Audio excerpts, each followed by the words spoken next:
All right, Matt Wyatt played football, of course, at Mississippi State. He's the analyst on the Mississippi State Network now. He's also the general manager of Hell State Plus, which is great for all you State fans. So to say Matt had spent a lot of time with Mike Leach and built a relationship is an understatement. So, Matt, I know we lose a football coach. You lose a guy you know and were a friend with. So please accept our condolences and a tough time for you guys. Yeah, thanks so much. Yeah, it is tough. And it's I guess it would be this way with really anyone, football coach or a teammate or whatever. But with Mike, there was just this obvious deal of, you're losing this character, this friend, this guy that it was so much more than just your football coach. And I know that, to some people that may sound like, oh, well, it's just an emotional thing to say on the day that we learned that he passed away. But even though we're in the SEC, we're in football country. He's one of 14 SEC football coaches that are the most coveted jobs in America for the most part, all those kinds of things. I'm just telling you, people around here, you're losing so much more than just a football coach. It's that relationship and the guy you saw. And part of that was he was the most, even though there was the quirkiness on the outside looking in, he was the most feet on the ground, genuine, just regular guy in a position like that I think I've ever come across. And so you kind of miss, you're looking ahead going, man, I'm never going to get to have another 30-minute conversation with him about the virtues of char-grilled oysters as opposed to raw oysters, which I did one day at practice this year. 30 minutes of conversation on oysters, and it was while his assistants were running the pre-practice drills. You're never going to have those conversations again, and you probably will never, with an SEC head coach, have those kind of relationships again. Yeah, and I know it's a sad day. Yeah, in the official statement, they talked about the fragility of life. This is just it's still. People are in shock. I mean, the dude's 61 years old. It was just 3 weeks ago that I was cheering out loud for you guys in the Egg Bowl because I had Mississippi State and the points there. But it's hard to believe this guy is gone. And we talked about it a lot earlier in the show, Matt, that he's such a one of a kind that we're just never going to have a Mike Leach again. And it's hard to get over something like that. Yeah, no, it definitely is. It's hard to get over it. I mean, it is going to be really tough. And I tell you, too, I've been texting a little bit with, some of the guys on the staff. You think about his staff, Lance, that's another thing that was unique about Mike Leach. So much of his coaching staff at State were guys who came with him from Washington State. Steve Spurrier Jr., Mason Miller, offensive line coach, Jeff Phelps on a defensive line, Darcel McBath, who played for him at Texas Tech, coached for him at Washington State. All these guys came to State and, because of him, to coach with him. Guys, we did a piece in the early part of the year on Hell State Plus with our assistant coaches and them explaining why they don't leave. Okay. Because if you notice, like even Zach Arnett, who's had people ringing his phone after every season he's been at State, why do you keep sticking around and coaching for him just year after year? You don't leave. The staff stays together. And they all talked about, well, he gives us time with our families. He values that. He lets us do our job. He's not micromanaging us as coaches. So they like coaching for him. They've been with him, developed those relationships. And now the guy who they've coached for at two different places now is gone. And it's just a huge hole, and it's a really tough time that they're going to have to go through because he was such a big figure. He was like the general, and now you try to figure out how to proceed. And so a lot of question marks and a lot of emptiness going on today for sure. I don't like to have any regrets in life, but because of that, I spend a lot of my life thinking about things I regret and trying to correct them. It's sort of a fast spinning circle in my head. And when I would look at Mike Leach, I always thought of how much he enjoyed being at Key West at his home and with his family, with Sharon and them and that. And I was wondering, why at 61 he doesn't look like he, and I mean this as a compliment, he didn't look like he needed a lot of money. I always wondered why he was still coaching. And I guess I want to hear from you is that he loved coaching football even more than he did spending time riding around in Key West on his bicycle. It is a great observation and question, Jim, because I did the same thing. You know, you look at him and you got a life and a permanent home in Key West, Florida, and you're set. You know, I mean, it'd be easy to just, you know, go pedal your time away. But I think what he went through this year is an indicator of the answer of your question. There was nothing that was going to keep him from coaching football ever. He got sick this year. It was pretty obvious to a lot of us that were around that he wasn't feeling well for a good portion of the year. You know, we had an open date prior to the Auburn game. And I remember during that particular week, I think it was that week. I hope I'm remembering this right. I think it was that week when they had someone fill in for him on the Thursday night coaches show. And we'd heard, well, he was getting a little under the weather.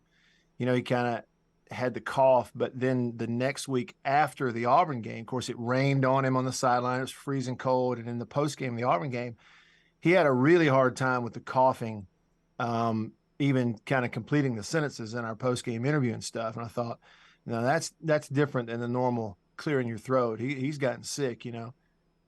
And I saw him the next week at practice. They were practicing, getting ready to play Georgia. And one of those things where I could tell he did not feel good. You could just tell by looking at him, but he's out there, right? And I said, Coach, you feeling all right? He's like, yeah, you know, unfortunately I got the flu and it kind of developed into pneumonia. So I'm just battling through that. I thought, pneumonia, okay, well, no wonder he doesn't look like he feels good, you know, but he's out at practice. And I talked to some of the guys out there and they're like, he's the most stubborn person I've ever met. There's nothing going to keep him from coming out here to football practice. So that's kind of an indicator. You're a lot of fans who are like, hey, he doesn't sound well. I heard he's sick. Is he going to retire? Is he? And there were a few times I would answer, this is not even with talking to coach about it. There's a few times I would answer and say, you know, my gut tells me that he would prefer that if the way he goes, they got to go pick him up off the sideline. You know, they got to take him away from the practice field. There's nothing going to keep him away from it. So there's kind of, I think, you know, the way I would answer it, Jim, is even this year was an indication of there's nothing else in the world that he wanted to do other than be coaching football. And there was nothing that was going to keep him from doing it, not even getting really sick. Former state quarterback Matt Wyatt with us at Radio Wyatt on Twitter is where you follow him. Also, Hell State Plus project he's very passionate about. So all you state fans, look at that. He's on the JohnstonRVCenter.com hotline. It's interesting, you know, Mississippi State back in the day had Emory Bullard as the head coach, who was the father of the wishbone offense. Mike Leach and Hal Mumme are kind of the fathers of this air raid offense. He and Hal Mumme kind of got together and used some of those old Lavelle Edwards schemes from the West Coast and just kind of created this air raid. Do you think historically we'll look back on the creation of that offense in the same way we might a West Coast or a wishbone or something like that? Because it is an innovative offense. I think so. I think as time goes by, you're going to begin to hear more and more about it. And you're going to have more and more people like the Lincoln Rileys and the Josh Heupels, you know, talking about that innovation and how it got to the point that it is. Every offense, every major offense, you know, well, I should say every offense, major college football, every offense in the NFL are now just flush with air raid concepts. And you go, well, what do you mean? You know, you hear passing concept, you're thinking about this route and it matches up with this route and high-lowing. It's not just calling routes. And that's one of the things that was revolutionary about the air raid. You know, if you go back, guys, to the 80s, early 90s, even if you played high school football back in the day, you'll know all the passing games had a route tree, right? The route tree, and they were all numbered. And so you could go to, you know, Prattville High School or you could go to Southern Cal. And if they called a 3 route, you're running a 10-yard out. And so offenses, that's what they did. You had routes paired up, you know, trying to get people open. And so if you played receiver and they said, okay, on this particular play, you're running 7, which is the corner route. Well, you ran a corner. It didn't matter what the defense did. We called the route. You ran a 7. And if they covered you, or if you weren't open, you just didn't get the ball, right? You went back to the huddle and hoped that they called another play. Well, Mike Leach comes along and he goes, why would we call a 7? And he runs a 7 no matter what, even though he's covered. Why would we call a route and let him go be covered? Let's teach him how we call it. But if it's not open, run something else. Go get open, so to speak. And they go, well, if you have receivers running to places, but the quarterback doesn't know exactly where he's going to be, that's going to take a tremendous amount of practice time to get them on the same page so that it'll work in a game, because you only have 2 seconds to throw the ball. He's like, okay, in that case, we'll only run 10 plays and we'll just practice them more than everybody else. And then if we tell our receivers to get open, and meaning, you run to this area, but find the throwing lane, then we'll just practice it more than everybody else. And that way they can't cover us.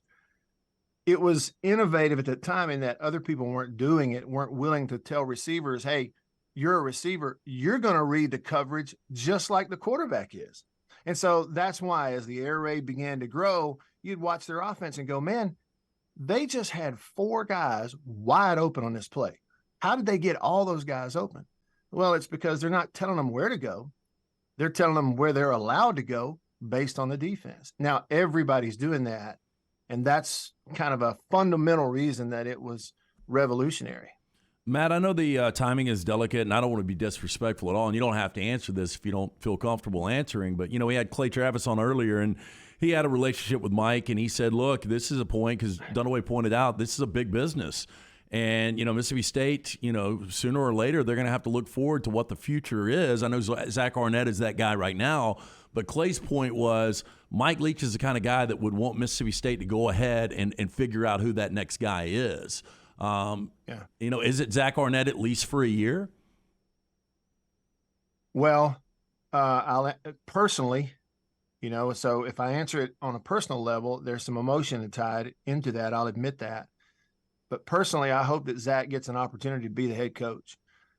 Zach Arnett is going to be a head coach, whether it's here or somewhere else really soon. He's going to be a very good one. Somewhere else, either here or very soon. I think it is obvious that this is, the next month and going into the bowl game and then into the offseason, it could be sort of an interview for him, and it should be. That's my opinion. If I'm making a decision, I start there, and I don't look anywhere else unless it goes woefully wrong in some way. He's that kind of guy, that kind of coach, that kind of leader.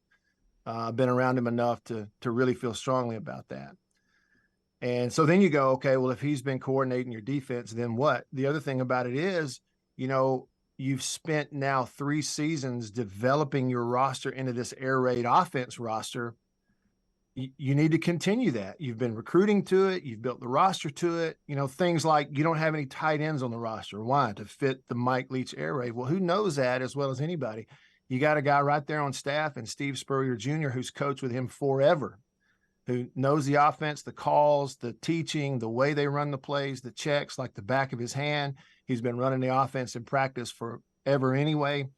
There's no question in my mind that I know it sounds like a simple step, but there's no question in my mind that the first thing to really take seriously is Zach Arnett as your head coach and Steve Spurrier Jr. running your offense.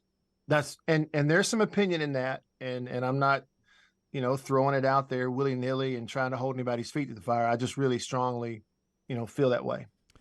Very well said, Matt. I know it's a difficult day for you and for all the people over there in Mississippi. So all our best to you guys, and thank you so much for the time and remembering Coach Leach with us. My pleasure, guys. Glad to be with you. All right, buddy. Take care. That is Matt Wyatt with us on the JohnstonRVCenter.com hotline.